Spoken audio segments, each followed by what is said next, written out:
有缘人，不知道你有没有经历过这样的困境：遇到某个问题时，无论自己怎么努力，都不见成效。哲学家叔本华说过，世界上最大的监狱是人的思维。人一旦被思维禁锢，再多努力也是徒劳。要知道，当上帝给你关了一扇门，你要做的不是大费周章地把门撬开，而是去寻找上帝为你开启的那一扇窗，破窗从而破局，如此才能为人生增加无限可能，看见更多的风景。破局思维也称作黄金思维。理想国中讲述了一个洞穴之狱的故事。一批囚徒世代被困在洞穴里，他们的脖子和脚都带着枷锁，不能环顾，只能面向墙壁。在他们身后有一堆火在燃烧，把守的官兵在火堆的那边拿着器物制造出各种影像，通过火堆投射到囚犯面前的墙壁上。久而久之，囚犯们便认为眼前的影像才是真实存在的世界。直到有一天，一个囚犯挣脱枷锁，回头看见影像是由人制造出来的虚无，并在洞口看见了真实的事物。他返回洞穴，并试图向其他人描述外面世界的光明，告诉他们面前的影像都是虚幻的阴影。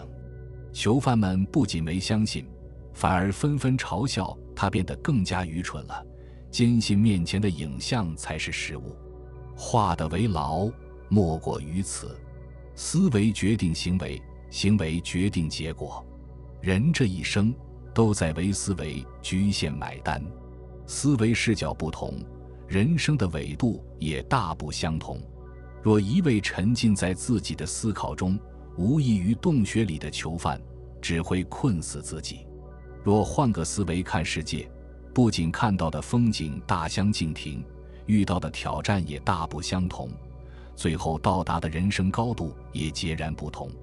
史铁生说，生命就是一个过程，一个不断超越自身局限的过程。世间万事万物无时无刻不在变化，不懂得转化思维，只会困住自己，让自己止步不前。人生宝贵，千万别局限在狭小的天地中。看过这样一句话，当有一天跌入了谷底，你的眼界决定了你反弹的高度。误入迷障，找不出问题的症结时，不妨跳出眼前的一亩三分地，以旁观者的角度审视自我，唯有如此，才能发现问题，精准破局。谈到苏炳添，大家都被他在奥运会上9.83秒的成绩所折服。然而却先少人知道，在创造奇迹之前，苏炳添也曾有过失败的消沉时光。2017年全运会决赛前期，苏炳添意外拉伤了右腿，与金牌失之交臂。年龄本就对体能有影响，再加上伤病，让苏炳添怀疑自己能否继续在田径赛场上坚持下去。但是苏炳添不愿意就这样结束自己的职业生涯，于是他不再困在年龄和伤病的限制条件里，而是客观分析自己身体素质和短跑技术上的问题。他反复观看自己和主要竞争对手的跑步视频，分析自己与对手的短板和优势。每次看完之后，他都反复研究学习对方的技巧，克服自己的弊端，然后进行日复一日的训练。最终他成功调整好自己，重回巅峰，在东京奥运会更是跑出9秒83的惊人成绩，打破了亚洲纪录。被讨厌的勇气中有句话，只要跳出杯子，猛烈的风暴也会变成微风。人生是一个不断认识自己、自我完善的过程。若你发现行至半途，却看不清人生的方向，不妨推倒思维的墙，走出自我。要知道，很多时候造成我们痛苦的不是问题本身，而是对有限经验的感知。只在此山中，云深不知处。一个人只有学会跳出自身，才能开辟出新的出路。面临人生困境或需要做出重大选择时，不妨尝试站在一个局外人的角度看发生的一切，把自己当别人，跳出自己，体察自己。如此，以更理性、更全面的态度看待事态全局，处理事情本身，找到自己的差距，不断调整自己，不断确定新的起点、新的目标，一步一步完善自己，超越自我。罗振宇说，成长就是你主观世界遇到客观世界之间的那条沟，你掉进去了叫挫折，爬出来了叫成长。的确，成长是主观世界与客观世界的激烈碰撞，只有保持客观理性，清醒地看待人生中的种种困顿，才能帮助自己战胜困难，走出困境。要想打破有限认知的桎梏，从思维定式中跳出来，有这么几点建议推荐给大家。学会实时思维，站在未来思考当下。实时思维指的是将自我缩小，从现状中跳脱出来，以旁观者的角度看待问题，站在未来思考当下。例如，每当要做出选择或者决断时，都以时为时间跨度来看待当下的决策。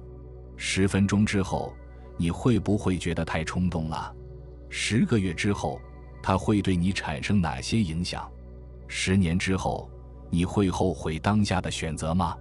层层思考，自问未来是怎样看待当下的决策与判断的，是会依然保持一致，还是会有些后悔？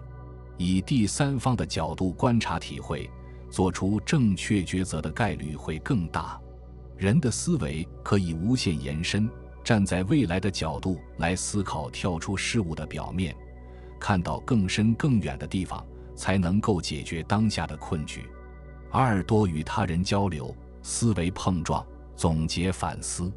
常听人说，提高思维认知最快的方法，就是多与不同层次的人沟通和交流。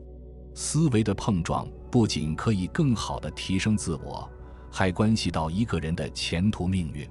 如果你在职场中勤与前辈交流，就能了解到行业的动态，少走弯路，更好地把握自己的行业发展方向。如果你在团队合作中与团队中的每个成员多交流，多少都能受到启发，有意料之外的惊喜发生。如果你在日常生活中多与不同职业的人沟通，你会对各行各业有更丰富的理解，并发现生活有不止一种可能性。良好的沟通还能帮助解决90%的问题。如果你人生暂时遇到了什么难题，不妨和过来人、高人交流，复盘优化，必定会有成长与收获。3、拓宽思维边界，提升自我认知，看清底层逻辑。看过一段颇有哲理的话，成功的关键在于思维模式，思维模式决定了人与人之间的巨大差距。此言不虚，思维决定认知，认知是拉开人与人之间差距的根源。正如电影《教父》中所说，花半秒钟就看透事物本质的人，和花一辈子都看不清事物本质的人，注定是截然不同的命运。一个人的认知水平提升了，往往一眼就能看穿问题的本质，当前的问题就不再是难题。在正确方法论的指引下，也能最先抓住机遇，乘风而起。因此，不断抬高自己到思维格局，拓宽自己的思维边界的人，做事往往事半功倍。曾有人说，我们都是自身经验的囚徒。人生的悲哀，莫过于明明有机会去往更广阔的天地，却因为头脑中固化的思维，把自己永远限制在一个狭窄的圈子里。就如生物实验跳蚤效应中的那只跳蚤，即使玻璃盖子被打开，它却也无法从玻璃杯跳出去。破局思维就是跳出现有的局限，站在更广阔的视角发现自己，纠正错误的思维模式。余生不长，别让固有思维限制你的发展，阻碍了你的提升。讲一个故事。我所在的小区有2家水果店，相距不过100米距离。第一家店位于小区入口，大家车来车往地都能看到，常常顺手买几个苹果和橘子，所以店面生意十分红火。第二家店的位置稍微偏一点，大家要走进巷子才能购买，相对来说水果销量低一点。谁能想到第一家店居然倒闭了，第二家店开得越来越大。原因就在于老板不同的经营理念和方式。第一家水果店是纯粹的商品交易，老板出售商品，顾客付钱买走商品，彼此之间没有多余的交流。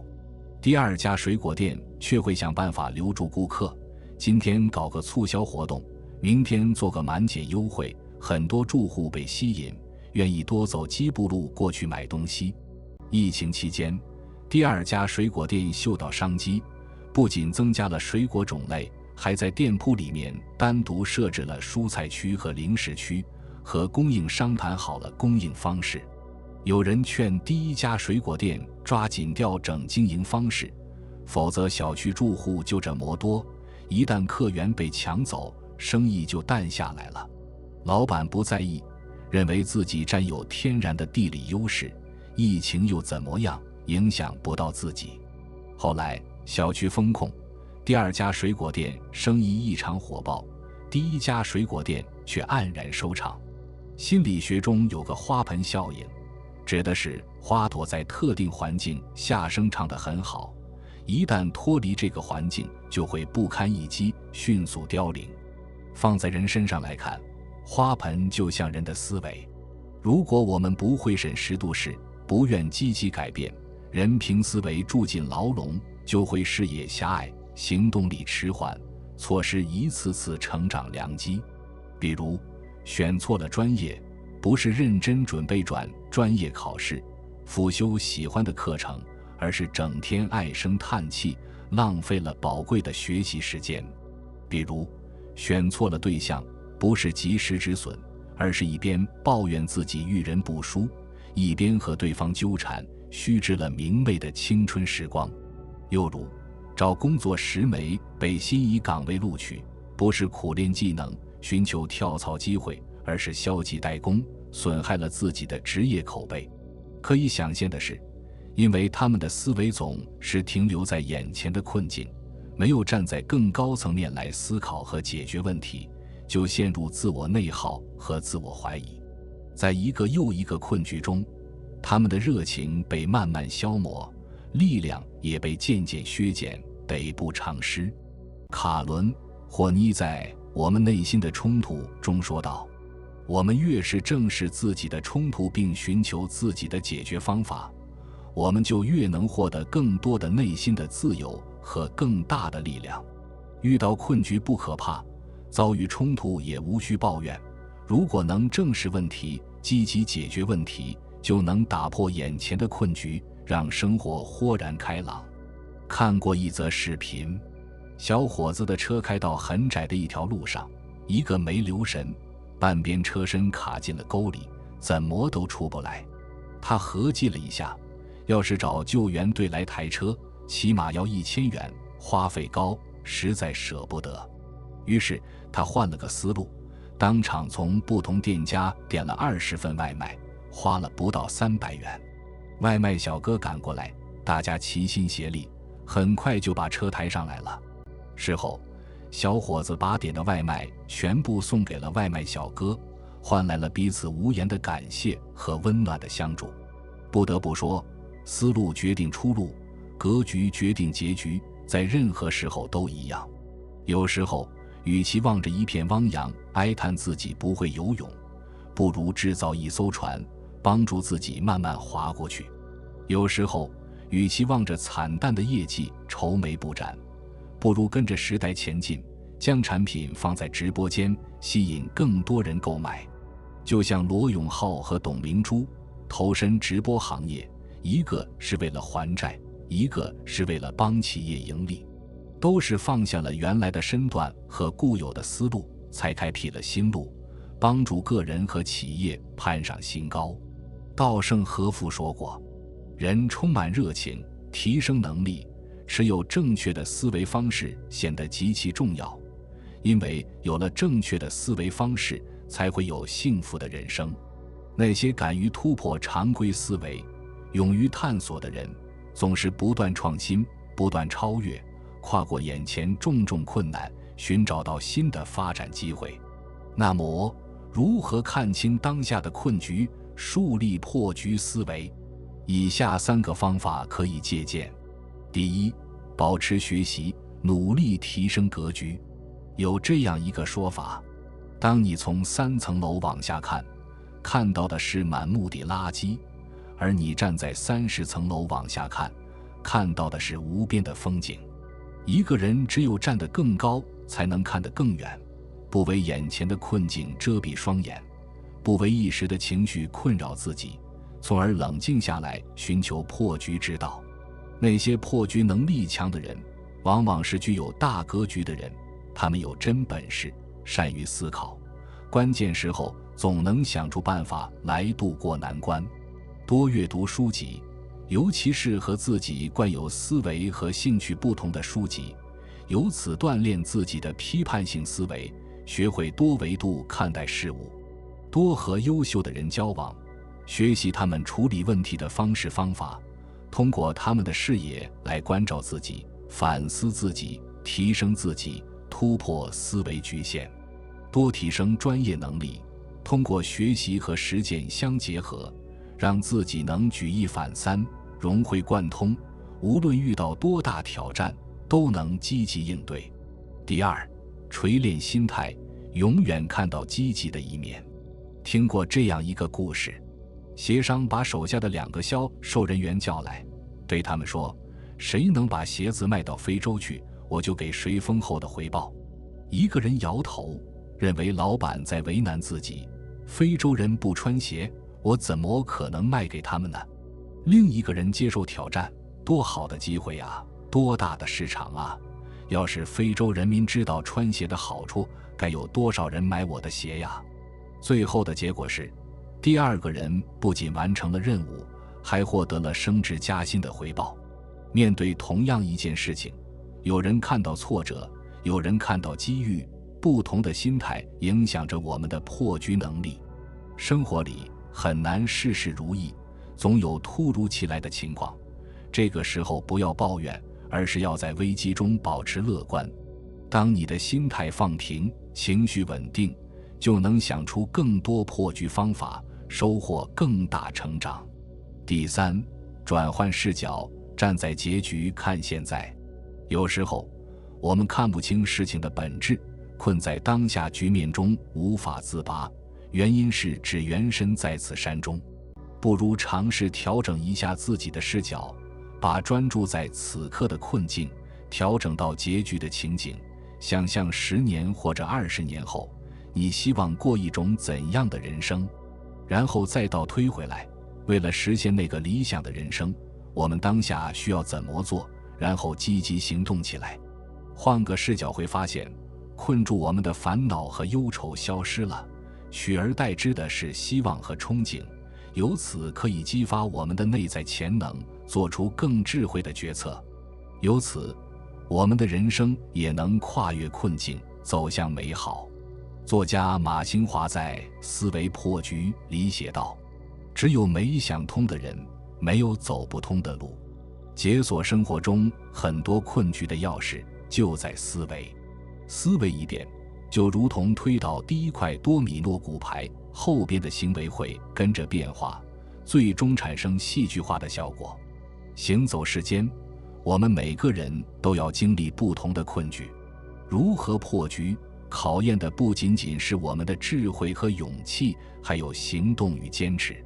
学会站在更高层面看问题，懂得积极思考和勇于行动，就能洞开困境，在黑暗中找到光亮，在绝望中看到希望。在《错误的行为》一书中，作者讲过这样一个有意思的案例。出租车司机每一天都要向出租车公司交份钱，然后还要支付今天的油费，剩下的才是自己的收入。有一些司机就给自己设定了每天赚500元的目标，在旺季打车的人很多，可能下午5点就完成了目标，这时候他就会选择收工回家。而在淡季或者下雨天，打车的人很少，他们坚持到晚上10点才能勉强完成目标，很辛苦。而且为了达到这一目标，每天都要干，人反而累坏了。其实正确的做法应该是旺季的时候拼命工作，因为这时候有效薪水很高。淡季的时候反而可以多休息，养养身体，陪伴家人。选择后一种行为模式，不仅综合收入会更高，而且也能保证身体和身心的健康。为什么一些司机会出现错误的行为？原因就在于锚定效应。司机把每天要完成的收入当成了唯一的标准，他们只会狭隘地关注当天的收入，导致他们犯下忙碌的时间少干活，清闲的日子多干活的错误。而这也被诺贝尔经济学奖得主理查德·瑟勒称之为狭窄框架效应。框架犹如格局，关注的范围越狭窄，就越容易做出错误的选择。其实，这样的现象经常发生在我们身边，甚至会发生在自己身上。为什么你会越来越忙？因为我们只关注到了时间的稀缺，被时间锚定了。我们一心想要完成工作，就会一头扎入到混乱无序的工作中，埋头苦干，没有去想有没有更高效的工作方式，没有去想哪些是最重要的事情，从而做减法，只做真正影响结果的事，避免瞎忙。为什么我们会越来越穷？也是因为我们只关注到了当下的金钱的稀缺，陷入到了狭窄框架中。当你觉得自己很穷的时候，这时候你就会想一切办法省钱，买一件物品，不断货比三家，不断纠结。看似省下了一些钱，但你的精力却耗散了，你的生活被琐碎的事情填满，你自己可掌控的时间越来越少，没有时间去学习，去做投资，去做能提升自己价值的事。为什么你减肥没有用？也是因为你没有意识到，节食只会让你的潜意识降低你的新陈代谢，反而不利于减脂。更有效的方式反而是借助饮食和运动来加速新陈代谢率。你看，如果我们把某件事、某种观念作为自己做所有判断和决策的标准，就会错过世界上很多的真相。因此，不要陷入在狭窄框架内。而所谓成长，就是走出狭窄框架，不断破局。那么，该如何打破狭窄框架效应，从而破局？这4点可以参考：一、松油门和踩刹车。想要破局，首先必须有意识地去发现问题，因为没有意识到的问题，往往才是最大的问题。一旦发现问题，就要控制自己，不要在错误的行为中一直错下去。松油门和踩刹车是不错的方法。什么是松油门？就是当你发现自己迷茫的时候，看不清的时候，给自己增加一些冗余空间，节奏可以慢一点。在失去了自己的秩序的时候，可以复盘一下，看看问题出在哪里，然后在系统内做改变。什么是踩刹车？当你发现松油门没有用，发现自己忙到没时间成长，觉得非常努力却没有效果，觉得非常沮丧的时候，直接急刹车，对此循环喊停。可以停下来休息一段时间，这一段时间跳出当下的圈子，你可以多向外看。一方面扩大交往范围，尤其是要向比自己优秀的人学习，和拥有更高认知的人交流，用外力来打破认知。另一方面，保持开放的心态，多去了解这个世界的客观规律。踩刹车往往需要下很大的决心，但在关键的时候也是一剂猛药，能直接打破系统，将自己从局中解放出来。如果一直在局中，就会被裹挟着往前。只有破局，才会看到更大的世界。2. 深度思考。停下来后，向外看还不够，这时候也要向内求。其实就要深度思考，去认识到你是被什么限制住了。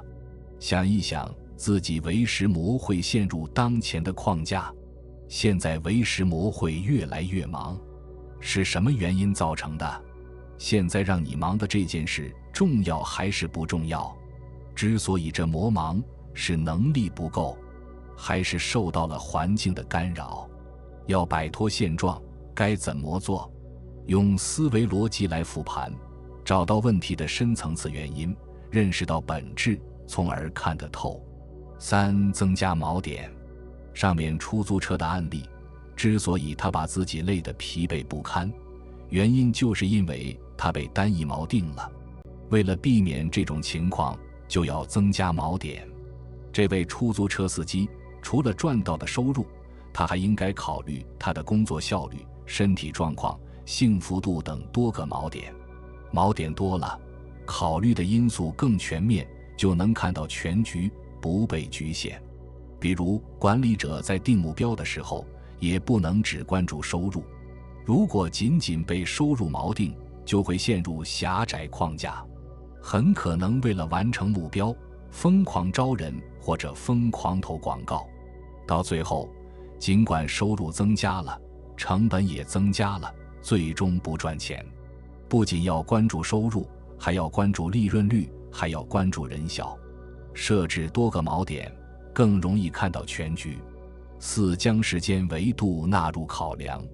另外，思考时也要把时间的维度纳入进去，从长远去看待问题。亚马逊创始人贝索斯就是如此。在贝索斯的观念里，所有能产生短期利润的项目都不重要，无论现在多赚钱，能够产生长期现金流的项目才最重要，无论现在亏多少钱。我们也可以问自己，现在关注的点，在3年、5年后还很重要吗？如果3年后要达到某一个目标，我们现在要做些什么？通过思考终局来反推现在的行事路径。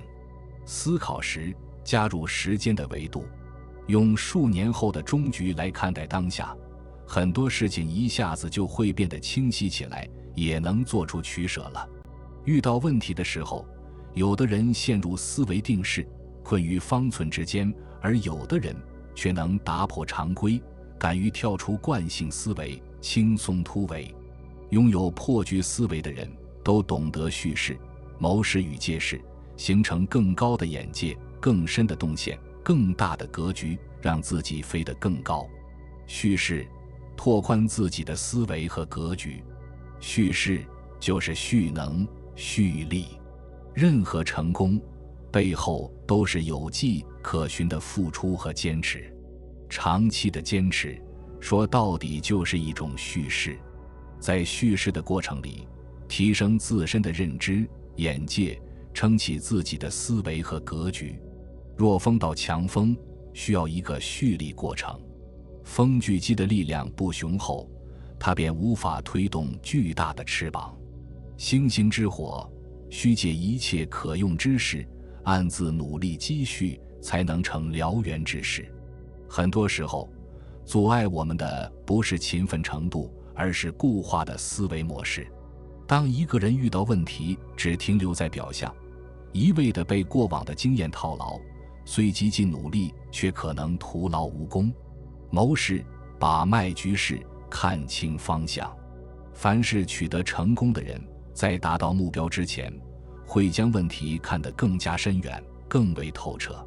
他们考虑问题都着眼于大方向，以大格局、大发展为前提，看得清形势，找得到局势，顺应大势，既可以谋事，也可以谋事。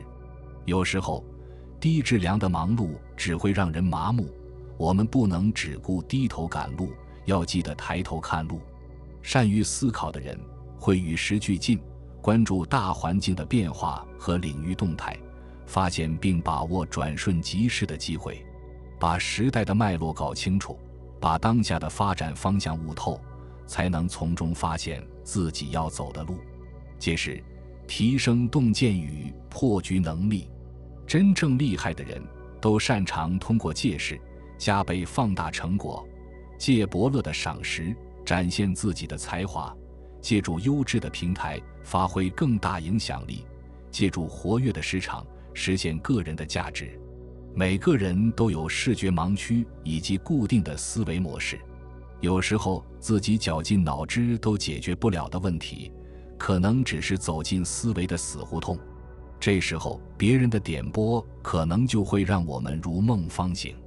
只要不让依赖成为习惯，借力往往是我们破局的关键。一个人再优秀，如果只凭借一人之力也走不长远，只有善于聚合众人之势，才能发挥出更大的能量。任何一种借势的方法都离不开一句俗语，打铁还需自身硬，势的源头在自己身上，能力才是硬道理，要想办法提高自己，获得成长，学会着眼未来，为自己做职业规划。有了方向，就要积极行动。任何一件事，只有真正开始行动，才有转机。谢谢你听完了整个视频，你知道破局的力量了吗？期待你在评论区与大家分享你的经验，我会在评论里回复和鼓励你。订阅这个频道，让我们一起积蓄和传递觉知的能量。期待我们下次缘分的遇见。